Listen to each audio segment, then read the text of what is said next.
அண்ணா வணக்கண்ணா. இப்போ வந்து 2 குட்டி விற்பனை முடிஞ்சிருச்சுங்களா? ரெண்டுமே ஜமுனா பரி, ஒரு கிடா குட்டி ஒரு மூட்டு குட்டி. ஒரு கடாய் ஒன்று பிறவை ஒன்று. கண்டிப்பா பியூர் பிளாக். என்ன ரேட் சொல்ல? என்ன ரேட்டுக்கு முடிஞ்சு? எப்படி சொல்றதுன்னா 2000 நஷ்டத்துல கொடுத்துருக்கேன். 2000 நட்டத்துல. நாளைக்கு வந்து 9000 ரூபாய்க்கு குணத்தூர்ல அண்ணனுக்கு வந்து 7000 ரூபாய் கொடுத்துருக்கேன். 7 ரூபாய்க்கு முடிச்சிருக்கீங்க. ஏற்கனவே அப்பளே 2 குட்டி வாங்கினாரு. ஆமா, அது வாங்கி அவர் வேற யாருக்கு கொடுத்துட்டாரு. ஓ, தெரிஞ்ச ஒரு 300 ரூபாய் லாபம் கிடைச்சது. 150 கொடுத்துட்டாரு. அட ஏங்கப்பா, அது ஜமுனா பரி குட்டி தான். அது தரமான குட்டி. இது வந்து எத்தனை நாளான குட்டிங்க? இது ஒரு மாசத்துக்கு மேல இருக்குண்ணா. 1.5 மாசம். 1.5 மாசம் குட்டி. ஃபைனல் என்ன ரேட்டுக்கு முடிச்சீங்க பேசி? 7000 ரூபாய் கொடுத்துருக்கு. 7 ரூபாய்க்கு 30,000 ரூபாய் விற்கணும். 7000 ரூபாய் கொடுத்துருக்குது. சரி. ஒரு சில வியாபாரி வந்து ஜோடி 14,000 ரூபாய்க்கு விற்கிறாங்க. நான் ஒரு குட்டி சும்மா இலவசமா கொடுத்துருக்கேன்.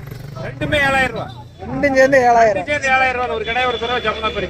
சரி, ஓகே. வாங்குற சந்தோஷம் வளர்த்துட்டு பணம் லாபம் வரும். அது வேற விஷயம். வழக்கமான ஒரு குட்டிக்கு ஒரு குட்டி ஃப்ரீயா கொடுத்துருக்கு. ஒரு குட்டிக்கு ஒரு ஃப்ரீயா கொடுத்துருக்கு. யாருமே பால் குடிக்கு, அது முட்டால் குடிக்கு, குட்டியில குடிக்கும். குவாலிட்டியான குட்டி, ஃபர்ஸ்ட் குவாலிட்டியான. சரி சரி. சந்தோஷம் வளர்த்துங்க.